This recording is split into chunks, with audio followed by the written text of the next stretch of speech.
আমাকে কিন্তু ক্লাস শুরু করার সময় আমাকে অনেকে সাজেস্ট করেছিল যখন যে টপিকসগুলো চলবে সেই টপিকসগুলোর কোর্সের প্রাইসটা হাই করে দিতে বলেছিল অনেকে।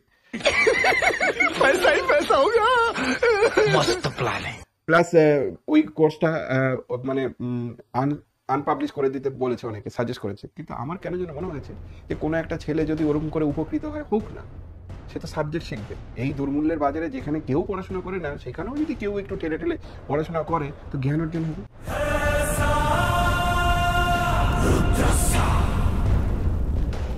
সে তো আর যাই হোক, এই জ্ঞান মানে পড়াশোনা করেছে মানে জ্ঞান অর্জন হয়েছে মানে তোমাকে যুক্তি দিয়ে বোঝানোর ক্ষমতা অন্য 4-5টা মানুষের হয়ে যাবে। অন্তত তুমি মূর্খের মতো গোয়ার তুমি করবে না।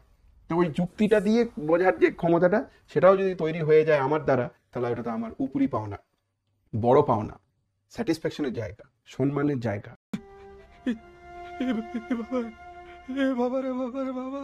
টিচিং প্রফেশনটা হচ্ছে সব থেকে বেশি সম্মানের জায়গা।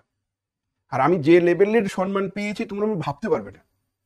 স্কুলে প্রত্যেকটা বাচ্চা চেনে, সবাই চেনে, আর প্রত্যেকজনই মনে হচ্ছে আলাদাই একটা রেসপেক্ট করে। আমি জানি না কি করে এটা হয়েছে, কারণ পার্সিয়ালিটি করিনি স্কুল লেভেলে, কোনোদিন পার্সিয়ালিটি কোনো গল্পই নেই।